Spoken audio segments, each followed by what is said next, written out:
"What is this? Are you insane, Kroos?" Brad screamed, the paper trembling violently in his hand. "You're going to throw your own mother and siblings out onto the street? This is our father's house." Night fell over the upscale suburb of Milton, north of Atlanta, Georgia. Under the glow of high-pressure streetlights, the Miller family's 5,000-square-foot colonial-style mansion stood tall and imposing, a solid symbol of success. But beyond the expensive oak front door lay a completely different reality. Inside the living room, the smart thermostat stopped at 62 degrees Fahrenheit, about 16 degrees Celsius. The cold seeped into every corner of the house. Mrs. Vicky, a woman nearing 60 with meticulously curled hair, huddled inside a cashmere sweater, a designer piece from her husband's golden years. She did not dare turn the heater up to the usual 70 degrees Fahrenheit because last month's electricity bill from Georgia Power had reached $900 USD and she had no money left in her account. This mansion was everything her late husband had left behind. According to the will, Vicky had lifetime residency rights, but those rights came with enormous property taxes and maintenance costs she could no longer afford. "Brad, can't you talk to the bank and ask them to delay the mortgage payment for another month?" Vicky asked anxiously, looking at her eldest son. Brad, dressed in a glossy suit, did not lift his eyes from his iPhone 16 Pro Max. He had just finalized a 96-month installment plan for a Rivian R1T, an $80,000 electric pickup truck parked proudly in the driveway. "Don't worry, Mom. I'm a financial consultant. That Rivian is for building client trust. Everything is under control," Brad replied with fake confidence, even though in reality he was juggling debt by pulling money from one credit card to cover another. On the opposite corner of the sofa, Tiffany, the younger sister, was busy adjusting her camera tripod and ring light. She was live streaming to her 200,000 followers as a life coach, lecturing on wealth building and elite mindset. "Remember, you deserve the finest luxuries," she said with a radiant smile, while right beneath her feet lay overdue debt collection letters from credit card companies hastily hidden under the table. At that moment, the basement door behind the kitchen, the private entrance from the garage, opened. Kroos walked in. He carried the strong smell of engine oil, sea salt, and sweat. His protective work suit was smeared with thick black stains, and his heavy mechanic boots struck the marble floor with dull, hollow thuds. Kroos had just returned from a 12-hour shift at an underwater equipment repair facility. "Oh my God, Kroos, can't you use the back entrance?" Tiffany covered her nose, her voice filled with disgust. "I'm live streaming. Your cheap welder smell is ruining my high-end atmosphere." Brad looked at his younger brother with contempt. "Still crawling around in sewers for a living?" he sneered. "How embarrassing it is for people to know that the brother of a financial expert like me does filthy manual labor. If it weren't for Mom taking pity and letting you stay in that basement, I would have kicked you out long ago, along with your rusty Ford." Vicky sighed and looked at her youngest son with disappointment. "Kroos, you should learn from your brother and sister. What future is there in high-pressure welding? Nothing but dirt and danger. Don't let the neighbors see you walking around the front yard. They might think this mansion has a filthy servant living in it." Kroos stood there in silence. His hands, calloused and scarred from burns, tightened around his worn tool bag. He did not argue. He did not explain that the high-pressure welding they mocked was in fact one of the most dangerous and highly skilled professions in the United States. He looked at the luxurious yet freezing living room locked at 62 degrees Fahrenheit, looked at his siblings' borrowed glamour, then quietly turned and walked back down into the dark basement. They had no idea that inside Kroos's torn mechanic wallet lay a secret capable of shaking this mansion to its core. The next morning, as thick fog wrapped around the old oak trees of Milton, the 50-degree Fahrenheit morning chill crept through the cracks of the mansion. Kroos was preparing a simple breakfast, black coffee and 2 fried eggs, in the small basement kitchen when Vicky came downstairs. In her hand was not a warm cup of tea or a word of concern, but a yellow envelope from a local law office. She placed a stack of documents on the worn wooden table where Kroos usually read pipeline technical drawings.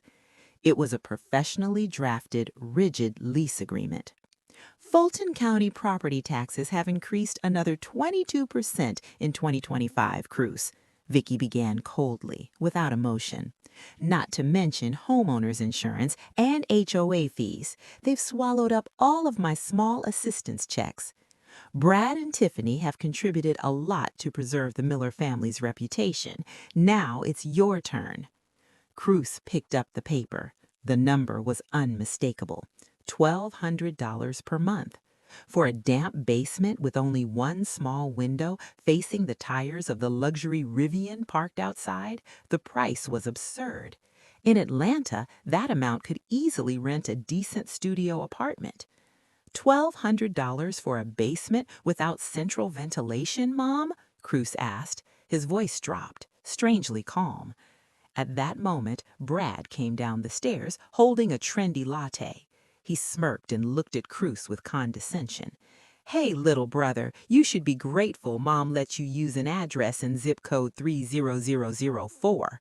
If you tried renting a similar place out there, your trash credit score wouldn't even pass the screening. $1,200 is the family price. Or would you rather drag your suitcase and sleep in your junk Ford under an I-85 overpass? Vicky pushed the ballpoint pen toward Kroos. Sign it. I need to pay the first quarter's tax by this Friday. If you don't contribute, I'll have to report to the county sheriff's office that there's an illegal occupant living in my basement. You know U.S. law. I have the right to evict anyone without a contract. Kroos looked deeply into his mother's eyes.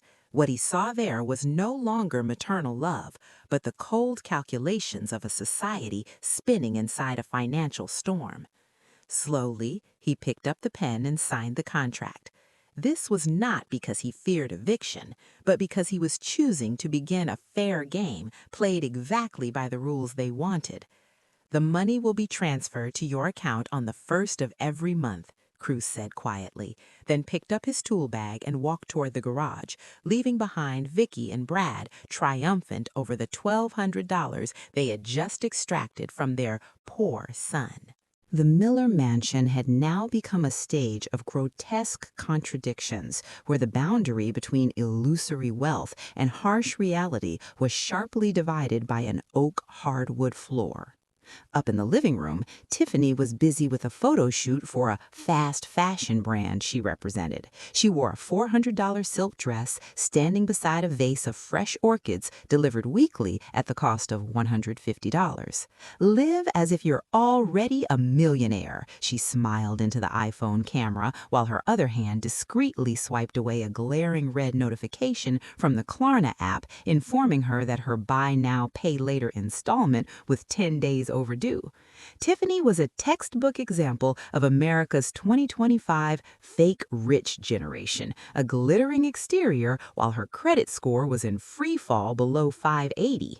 Out in the yard, Brad was using a specialized polishing wax to buff his Rivian R1T electric truck. When a neighbor drove past in a Porsche, Brad deliberately spoke loudly into his phone about an imaginary Wall Street M&A deal. In reality, his heart raced every time a tow truck passed through the neighborhood, terrified that the bank had begun repossession after 3 months of missed payments on his $1,200 monthly loan at 9% interest. Meanwhile, Kroos drove his rusty 2010 Ford F-150 home, parking timidly at the farthest corner of the driveway. He carried 2 paper bags from discount supermarket Walmart instead of the luxury organic bags from Whole Foods favored by his mother and siblings. Inside were packs of canned soup, pasta, and frozen ground beef, foods that sustained him through brutal work shifts for no more than $15 a day. Look, the king of cans is back, Tiffany sneered as she saw Kroos carrying the grocery bags through the foyer. Kroos, that cheap canned tuna smell of yours is soaking into Mom's $5,000 sofa. Aren't you ashamed to live like a trailer park bum inside this mansion? Brad did not miss the chance either. He tossed his car cleaning rag aside. Hey, if you can't afford a proper dinner, I can donate you a $5 McDonald's coupon. Stop dragging this family's image any lower. Kroos said nothing. He quietly went down to the basement where his small refrigerator was filled with basic necessities while his savings account was silently climbing with every deep-sea welding project. He knew very well that in Brad and Tiffany's world, they were spending debt numbers while he was building a fortress with silence and real dollars. Desperation began gnawing at Tiffany's arrogance. On Tuesday morning, she received a glaring red alert from American Express. Her gold credit card had been frozen for exceeding the $15,000 limit. To maintain the image of a glamorous life coach, Tiffany needed either a media boost or an urgent infusion of cash. While Kroos was away on a 48-hour shift at an offshore rig, she secretly used a spare key to break into his basement. In the dim darkness of the basement, Tiffany rummaged everywhere, from the old mattress to the metal cabinets. She was searching for $100 bills she believed a caveman like Kroos would surely hide under his pillow, incapable of using digital banking. But all she found was a tightly locked industrial steel box. She grabbed Kroos's sledgehammer and smashed the lock in a frenzy. Inside, there was no cash, only stacks of old payment receipts, technical drawings on water pressure systems, and a thick notebook filled with dense mathematical calculations. Trash! Just trash, exactly like its owner, Tiffany screamed in rage. To vent her anger and create viral content at the same time, she turned on her phone and started filming a TikTok video titled "Cringe Home Tour," exploring the basement of America's biggest loser. She laughed mockingly while filming, picking up the technical drawings, Kroos's critically important high-pressure welding certifications, and tossing them across the floor. Look, everyone, this is why you need a millionaire mindset. Otherwise, you'll end up in a basement full of useless papers and grease smells like this. Not stopping there, she swept up the documents, notebooks, and even the few cherished keepsakes of their late father that Kroos treasured and carried them into the backyard. Under Atlanta's cold drizzle, she dumped everything into the outdoor trash bin and even stomped them into filthy mud. To her, it was just a pile of a mechanic's junk.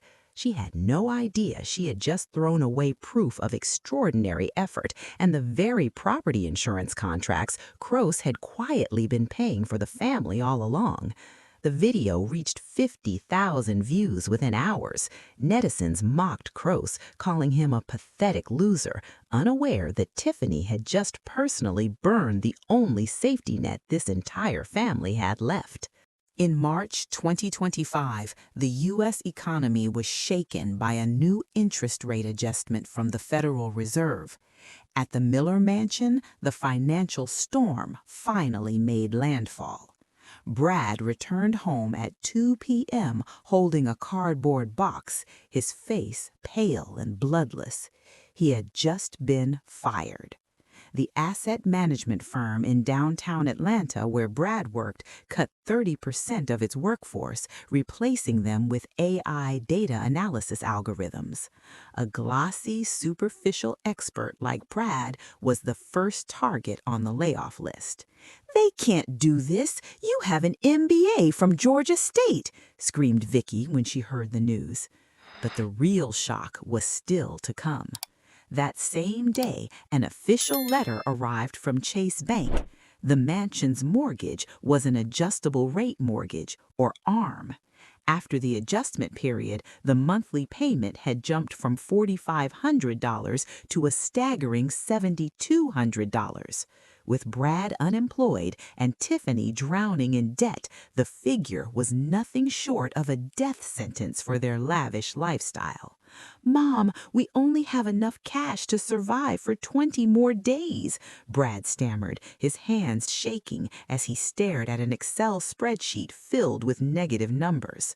Overdue property taxes combined with penalty interest had pushed total debt past $150,000. If payment was not made immediately, the bank would trigger foreclosure proceedings and their name would appear on the county court's public auction notice. While the household spiraled into panic, Tiffany was still scrambling to preserve appearances. "We can't let the neighbors find out. If they see a foreclosure notice on the door, I'll lose all my brand deals. Brad, you have to use your savings." Brad screamed in despair.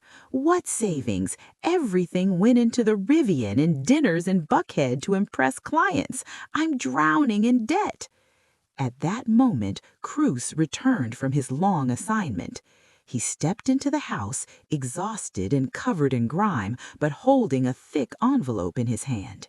He witnessed his mother sobbing over piles of overdue bills, yet instead of receiving a sincere plea for help, what he met was Vicky's accusing gaze. She looked at him as if his poverty itself were the curse that had dragged the entire family down into this abyss. The once luxurious living room of the Miller mansion was now engulfed in a gloom like an emergency room.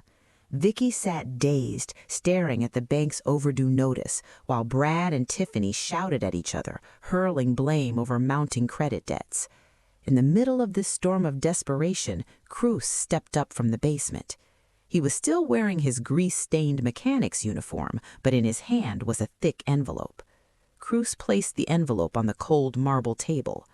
"There's $10,000 in cash in here," he said, his voice low and firm. "It's the entire bonus I just received from a high-pressure welding project in the Gulf of Mexico. Mom should use it to immediately pay the penalized mortgage interest. It will buy us at least 45 more days to negotiate a loan modification with the bank." Vicky's eyes lit up. She snatched the envelope with astonishing speed, counting the crisp stacks of $100 bills with trembling fingers. For the first time in years, she looked at Kroos with something that resembled appreciation. But that appreciation lasted no more than 10 seconds. Brad immediately rushed forward, grabbing Vicky's arm. "Mom, 10,000 isn't enough to save the house. The bank needs much more than that. But this money is my only lifeline.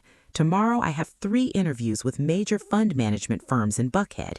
If they see my Rivian being repossessed by a tow truck right in front of the house, my career will be over forever.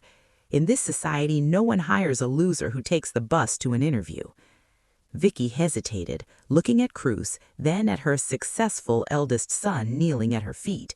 She took a deep breath and did something that left Kroos frozen in place. She slid the entire stack of cash toward Brad. "Brad is right, Kroos," Vicky explained coldly, avoiding her youngest son's eyes. "That Rivian is the face of this family. Brad needs to maintain his image so he can earn back hundreds of thousands of dollars, then saving the house won't be too late. As for you, you're already used to living in the basement. Enduring a bit more hardship won't hurt. Consider it an investment in your brother." Brad triumphantly scooped up the money, throwing Kroos a contemptuous glance. "Thanks for the cash, little brother. When I get back to being a millionaire, I'll pay you back double, so you can buy another pickup truck, one that's less rusty than that old Ford." Kroos stood motionless in the living room. That $10,000 was the price of 3 months of work under extreme pressure, where a single mistake could rupture his lungs or leave him paralyzed for life. He looked at his mother, the woman who had just used one son's life to feed another son's hollow pride. His sacrifice was not only trampled, it was turned into a tool for deception. Kroos said nothing. He turned and walked back toward the basement, but this time there was no sorrow left in his eyes, only the resolve of a man who had made a final decision. In the dark basement, lit only by the faint glow of a desk lamp, Kroos slowly pulled off his grease-soaked t-shirt. In the mirror, his body did not resemble that of an ordinary mechanic. It was lean and muscular, crisscrossed with countless small scars and pale skin deprived of sunlight for long periods. This was the body of a saturation diver, one of the most dangerous and solitary professions on Earth. 3 months earlier, while Brad and Tiffany were busy partying in Atlanta, Kroos had been living inside a cramped, pressurized chamber no larger than a van alongside 3 other divers at a depth of 500 feet, about 150 meters, beneath the waters of the Gulf of Mexico. At that depth, water pressure reached 225 psi, 15 times atmospheric pressure. He had to breathe a heliox gas mixture to prevent his lungs from collapsing. Every day, Kroos stepped out of a steel cage into the ocean's eternal darkness to perform high-precision welding on oil pipelines. A minor mistake in pressure control during resurfacing would cause nitrogen bubbles to form in his blood, leading to an instant, agonizing death. But extreme risk brought rewards Brad could never imagine, even in his dreams. With a base pay of $1,500 per day, plus depth pay of $2 per foot underwater and urgent project completion bonuses, Kroos had pocketed over $220,000 in a single assignment. He opened his battered laptop. On the screen appeared his Fidelity savings account balance, $452,800 USD. This was the amount he had accumulated over 5 years as a death diver.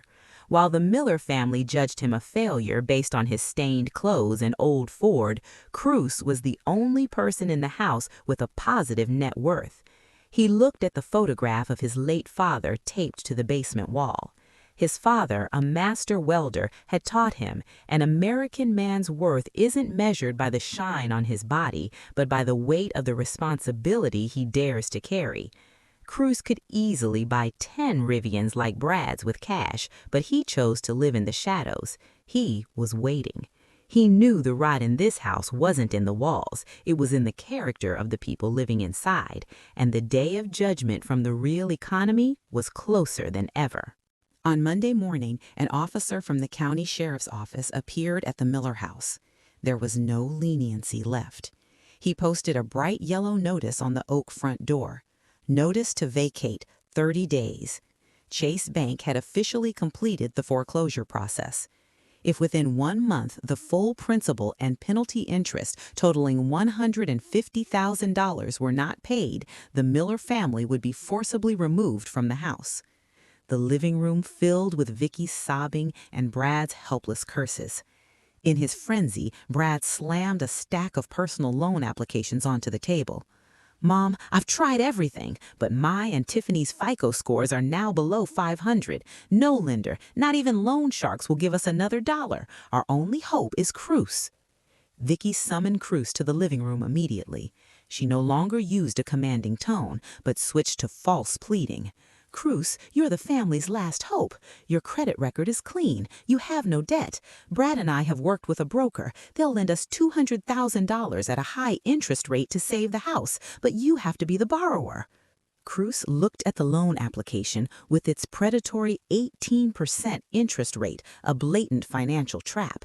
If he signed, and if Brad remained unemployed, the entire debt would fall on him, completely destroying his future. "I won't sign," Kroos replied, his voice as cold as the Atlanta winter outside. "If I sign, not only will this house be lost, but my entire life will be dragged into the abyss along with everyone's recklessness."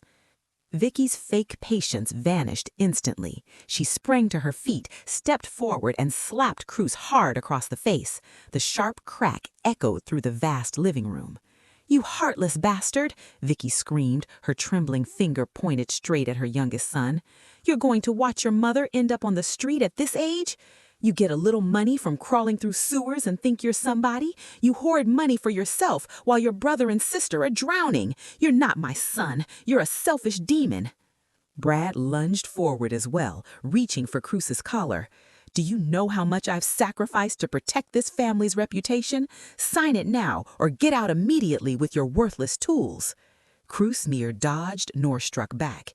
He stood firm like a steel pillar, feeling the burning pain on his cheek and the final shattering of familial bonds. He looked at his mother one last time, the woman who just called his blood and sweat work crawling through sewers, then quietly turned and walked away. This time, he did not go down to the basement. He walked straight out the front door, leaving behind the venomous curses of his own family.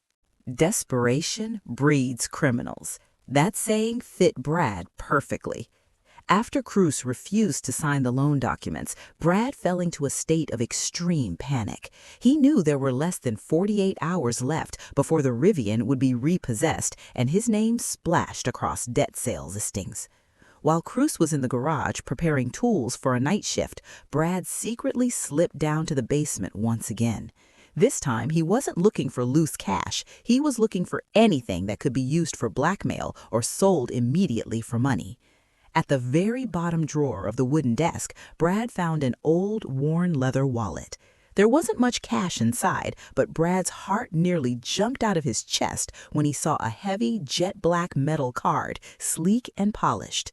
It was an American Express Centurion card, the legendary Black Card. In the United States, this card isn't for ordinary millionaires. It's a symbol of the ultra-wealthy, with a minimum annual spending requirement of $250,000 USD. No way, Brad hissed through his clenched teeth. A trash welder could never own something like this. It's fake or it's stolen. For someone as arrogant as Brad, accepting that Kroos was richer than him was impossible. A vicious plan immediately formed in his mind. Brad convinced himself that Kroos must be involved in financial crime or laundering money for offshore oil syndicates. Instead of confronting him, Brad pulled out his phone and called the Milton Sheriff's Office directly. "I want to report financial fraud and possession of illicit assets. My younger brother, an unstable mechanic with no legitimate income, is in possession of black credit cards and suspicious documents. I believe he poses a threat to my family's safety." Just 20 minutes later, 2 police cruisers with flashing red and blue lights tore through the quiet night and screeched to a stop in front of the mansion. Brad and Tiffany were already waiting at the door, their expressions a mix of fake fear and barely concealed triumph. "This is the police. Kroos Miller, come out of the garage with your hands up," the officer's amplified voice rang out sharply. Vicky stood behind Brad, watching her youngest son step out in confusion, his hands still smeared with engine oil. She didn't say a word to stop it. She even looked at Kroos as if he were a disease that needed to be removed. Brad believed that once Kroos was arrested, he could seize all of his brother's illegal assets to pay off his own debts. Under the red and blue flashes of the Milton County police cars, the once quiet, upscale neighborhood buzzed with tension. Neighbors pulled back their curtains, peering through their windows, curious about the sight of the prestigious Miller family surrounded by law enforcement. Brad stood beside the commanding officer, pointing aggressively at Kroos. "Officer, check that card. I guarantee it's fake. How could a manual laborer living in a basement possibly own a Centurion card? He's definitely involved in money laundering for underwater gangs." The officer took the black metal card, his face stern. He asked Kroos to present his ID and professional licenses. Calmly, Kroos handed over his international saturation diving certification and his government ID. While the officer contacted dispatch for verification, Tiffany kept her phone shoved toward Kroos's face. "I'm live right now, everyone. Justice is being served. Goodbye, you dark corner scammer." Just as the tension reached its peak, a glossy black Cadillac Escalade with diplomatic plates slowly pulled into the driveway and parked behind the police cars. A middle-aged man stepped out, wearing a tailored Savile Row suit and carrying a premium leather briefcase. Brad's face lit up, assuming it was a representative from Chase Bank coming to repossess the house. "You're just in time. Help the police throw this illegal squatter out." But the man completely ignored Brad. He walked straight toward Kroos and gave a polite bow. "Good evening, Mr. Kroos. I'm Sterling, Senior Legal Representative from J.P. Morgan Chase's Asset Management Division. My apologies for the delay. Heavy snowfall on Interstate 400. The officer immediately returned the card to Kroos, his attitude shifting the moment he heard Sterling's name. "Everything all right, Mr. Sterling?" he asked. Sterling smiled and pulled out a thick file stamped with a federal court seal. "Officer, there is no fraud here. I'm here to confirm a special transaction. Mr. Kroos Miller, through his private investment fund, Deep Sea Holdings, LLC, has purchased the entirety of this property's non-performing debt, totaling $1.2 million USD, from our banking system. The debt buyout was completed and officially certified 2 hours ago. Brad staggered backward, nearly collapsing against his financed Rivian.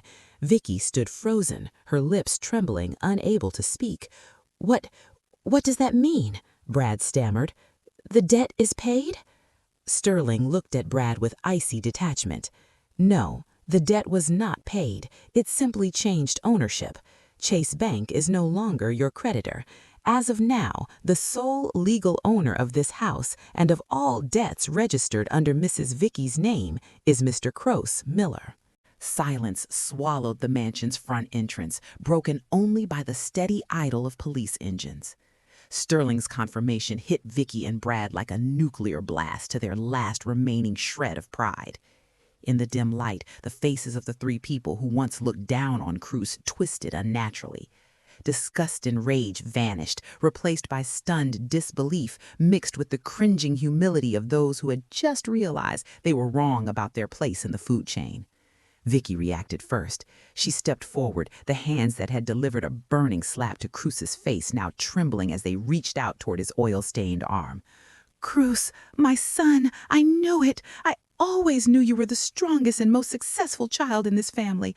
What I said earlier, I was just under too much stress, thinking about losing your father's house. I was only testing your heart." Brad rushed in right behind her, instantly discarding his contempt, forcing the most strained smile he could manage. "Little brother, you're a true financial genius. Buying bad debt from Chase Bank, that's a master move even Wall Street experts would bow to. We're brothers, aren't we? With your capital and my brains, we'll bring the Miller name back to the top of Georgia." Even Tiffany, who had been live streaming his humiliation just minutes earlier, was now frantically using her perfectly manicured fingers to delete the TikTok video. She hurried over, speaking in a sugary tone, trying to hide her shame. "Kroos, I knew you wouldn't let me end up on the streets. You're my hero. I'll correct everything with my followers and tell them my brother is a secret billionaire." Kroos stood there, watching them, his eyes completely unmoved. He didn't return his mother's touch, nor did he smile at Brad's flattery. He looked at them the way a diver looks through his mask into the abyss, clearly seeing the rot, yet feeling nothing. "Officer, are we done here?" Kroos asked, turning to the policeman. After receiving a nod of confirmation, he addressed his family briefly. "Everything will be settled in the morning. Right now, I need a shower. The smell of a cheap welder on me is probably bothering everyone still." He slowly walked back down into his basement, leaving behind 3 upper-class figures standing helplessly in a luxurious yet icy 62-degree living room. They looked at one another, relieved to have escaped homelessness, yet terrified because for the first time in 30 years they realized they were merely guests in the very house they once used to look down on someone else. The next morning, an unusually lively atmosphere filled the mansion. Tiffany woke up early, brewed a pot of premium Arabica coffee, the kind she had been secretly saving for weeks, and prepared a lavish breakfast. Brad dressed neatly, reapplied his expensive cologne, and kept talking nonstop about asking Kroos to fund a brand new investment fund. Mrs. Wicke smiled brightly. She had already begun planning to renovate the garden and replace the living room sofa using the money of her billionaire youngest son. When Kroos came up from the basement, they immediately surrounded him like hunters spotting valuable prey. "Kroos, darling, I've been thinking we should host a celebration dinner at the St. Regis restaurant to announce to our friends that everything is settled," Wicke said warmly. Kroos quietly placed 3 white envelopes on the table. "Everything is settled, but not in the way you think." Brad opened an envelope and the smile on his face froze instantly. It was not a cashier's check, but a 3 days notice to quit, accompanied by a full eviction filing already approved by the Fulton County Court. "What is this? Are you insane, Kroos?" Brad screamed, the paper trembling violently in his hand. "You're going to throw your own mother and siblings out onto the street? This is our father's house." Kroos stared straight into Brad's eyes. His voice rang out, sharp and firm like a hammer striking an anvil. Yes, this is Father's house, and that is exactly why. He pulled out an old yellowed letter, the real will their father had left for him specifically, along with the key to the basement. Kroos read slowly. If one day our family falls into hardship, use the basement to observe. If they treat you with love when you have nothing, then use the assets I leave behind to save them. But if they see you only as a burden and trash, let them bear the consequences of their own wastefulness. In America, there is no free meal, and no one is obligated to support the lazy in the name of family. Tiffany and Vicky burst into hysterical tears, calling him a traitor and a heartless monster, but Kroos remained cold. Mom, I've bought you a small apartment in Savannah, Georgia, where the cost of living is lower. I'll support you enough to live on, but you are not allowed to give that money to Brad or Tiffany. As for the two of you, he looked at his brother and sister, you're healthy, educated, and elite. Use that to rent a cheap apartment and learn how to pay bills with your own sweat. Your time starts now. 3 days later, a cheap moving truck parked in front of the Miller mansion. Brad and Tiffany, carrying luxury suitcases but wearing hollow, humiliated expressions, stepped onto the sidewalk under the curious gazes of their upper-class neighbors. The Rivian was gone. The glamorous live streams were gone. All that remained was the harsh reality of being completely broke. Kroos did not stay behind to enjoy the mansion. He had signed the contract to sell it to a local investment fund early that morning. He did not want to keep a symbol of hypocrisy. He loaded his diving equipment and travel bag onto the bed of his rusted Ford F-150. Mr. Sterling, the attorney, stood waiting to receive the final set of keys. Mr. Kroos, Sterling said, with the proceeds from this sale and your current accounts, you could live like a nobleman anywhere in the United States. Why continue night shifts on offshore rigs? Kroos looked toward the horizon, where the sun was beginning to rise, casting golden light over the distant highways. Because under 500 feet of pressure beneath the sea, I know who I am. Inside these mansions, people forget their true value far too easily. He started the old Ford. The engine roared powerfully, drowning out Tiffany's sobs behind him. Kroos drove off, heading toward the Gulf of Mexico for a new project. In the rearview mirror, the million-dollar mansion faded away, small, distant, and lonely.